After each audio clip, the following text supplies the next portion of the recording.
अधिवेशनाआधी राज्य मंत्रिमंडळाची बैठक, मुख्यमंत्री फडणवीसांसह उपमुख्यमंत्री एकनाथ शिंदे आणि अजित पवारांची उपस्थिती। चहापानाच्या कार्यक्रमावेळी अजित पवारांनी धनंजय मुंडेंशी बोलणं टाळलं। धनंजय मुंडेंवर अजित पवार नाराज असल्याची चर्चा। अधिवेशनाच्या पूर्वसंध्येला सह्याद्री अतिथीगृहावर चहापानाचा कार्यक्रम। राज्यात सुरू असलेल्या सर्व घडामोडींच्या पार्श्वभूमीवर सरकारवर ताशेरे ओढत चहापानाच्या कार्यक्रमाला विरोधकांचा बहिष्कार। अर्थसंकल्पीय अधिवेशनाच्या पार्श्वभूमीवर मवियाची बैठक, अंबादास दानवेंच्या शासकीय निवासस्थानी बैठकीचं आयोजन। बैठकीत विरोधी पक्षनेते पदावर चर्चा। अधिवेशनापूर्वी विरोधी पक्षाची पत्रकार परिषद, बीड प्रकरण, पुणे बलात्कार प्रकरण, प्रशांत कोरटकर प्रकरणासह विविध मुद्दे अधिवेशनात उपस्थित करणार, अंबादास दानवेंची माहिती। उद्यापासून सुरू होणाऱ्या अर्थसंकल्पीय अधिवेशनात सरकारला कोंडीत पकडण्यासाठी विरोधकांची रणनीती। कोकाटे आणि मुंडे यांच्या राजीनाम्यासाठी विरोधक आक्रमक होणार।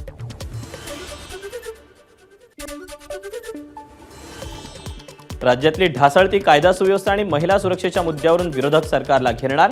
पुणे बलात्कार प्रकरण, बीड हत्या प्रकरणावरून विरोधक सरकारला घेरण्याच्या तयारीत। सत्ताधारी पक्षात नैतिकता शिल्लकच नाही, विश्वजित कदमांचं वक्तव्य।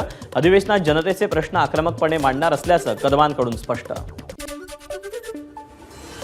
विधानभवन सचिवालयानं हाती घेतलेलं दुरुस्तीचं काम अद्याप अपूर्णच, यामुळे उद्यापासून सुरू होणाऱ्या अर्थसंकल्पीय अधिवेशनाला येताना मंत्री आणि आमदारांना धुळीचा सामना करावा लागणार। ठाण्यात शिंदे आणि ठाकरेंच्या शिवसेनेचे नेते आमने सामने। आनंद आश्रम समोरील आनंद दिघे यांच्या पुतळ्याला अभिवादन करण्याआधी दोन्ही गटात तुफान राडा। ठाण्यात झालेल्या राड्यानंतर संजय राऊतांकडून आनंद दिघे यांच्या पुतळ्याला पुष्पहार अर्पण करून अभिवादन। यावेळी ठाकरेंच्या शिवसेनेचे काही पदाधिकारी आणि कार्यकर्त्यांची उपस्थिती। ठाकरेंच्या नेत्यांनी दिघेंना अभिवादन केल्यानंतर शिंदेंच्या शिवसेनेकडून दुग्धाभिषेक, शिंदेंच्या शिवसेनेची जोरदार घोषणाबाजी। मुंबईच्या वरळीत मुख्यमंत्री फडणवीसांच्या हस्ते परिवहन भवनाचं भूमिपूजन। जवळपास 12,800 चौरस मीटर बांधकाम क्षेत्र असलेली सुसज्ज इमारत यापुढे पुढील 2.5 वर्षात उभारण्याचा परिवहन विभागाचा मानस।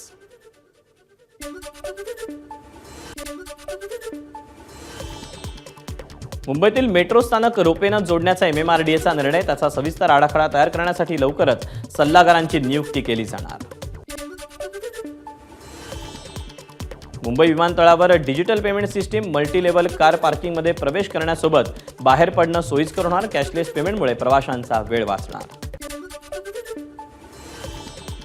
इलेक्ट्रिक वाहन भरती कंपनी टेस्लाचे भारतातील पहिलं दालन BKC मध्ये सुरू होणार।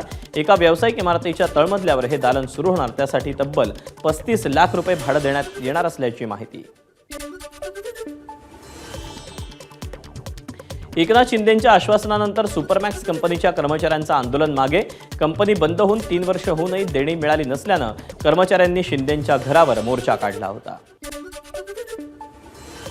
एकनाथ शिंदेंचा फोनवरून सुपरमॅक्स कंपनीच्या कर्मचाऱ्यांशी संवाद।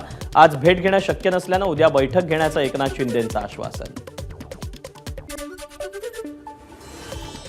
पुणे स्वारगेट बलात्कार प्रकरणी गृहराज्यमंत्री योगेश कदमांच्या वक्तव्याविरोधात ठाकरेंची शिवसेना आक्रमक। मुख्यमंत्र्यांनी योगेश कदमांचा राजीनामा घ्यावा, ठाकरेंच्या शिवसेनेची मागणी। नागपूरमधील संविधान चौकात रास्ता रोको आंदोलन। बोधगयाचं महाविहार मुक्त करण्याची आंदोलकांची मागणी।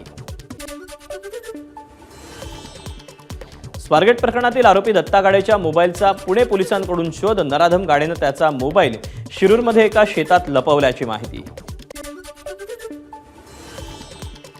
स्वारगेट एसटी स्टँड अत्याचार प्रकरणी आरोपी दत्तात्रय गाडेची DNA चाचणी होणार।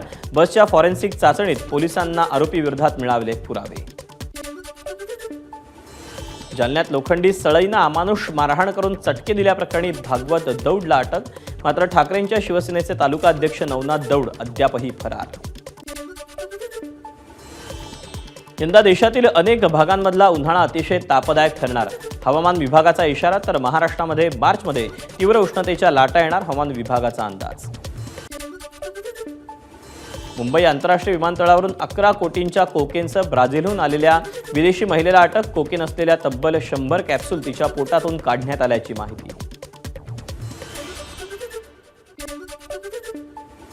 नाशिक जिल्ह्यात पोलिसांनी जप्त केले 3,80,000 रुपयांचे MD drugs. Nashik road police ठाण्यात दाम्पत्यावर गुन्हा दाखल करून तपास सुरू. नालासोपारा पूर्वेत अंमली पदार्थ विक्रेत्यांकडून 50,000ची लाच घेताना पोलीस शिपायाला अटक. लाचलुचपत प्रतिबंधक विभागाची कारवाई. नाशिकमध्ये दुकानात कोयत्यानं तोडफोड करणाऱ्या दोघांची पोलिसांनी काढली धिंड. दुकानदारांना पैसे मागितल्याच्या कारणावरून दोघांनी तोडफोड केली होती. विरारमधील चंदनसार रोडवर ट्रकचा अपघात. काही काळासाठी वाहतूक विस्कळीत. सुदैवानं कुठलीही जीवितहानी नाही. वसईतील तुंगारेश्वर अभयारण्यात स्वच्छता मोहीम. मुख्यमंत्र्यांनी राज्यातील सर्व पोलीस ठाण्यांना स्वच्छ ठेवण्याच्या सूचना दिल्यानंतर पिल्हार पोलिसांकडून स्वच्छता मोहीम. नांदेडमध्ये नदीपात्राकडे जाणारे रस्ते JCBनं खोदले. रेती माफियांना लगाम लावण्यासाठी प्रशासन ॲक्शन मोडवर. नांदेड आगारातील एसटी बसच्या चालक आणि वाहकाला कर्नाटकमध्ये काळं फासलं.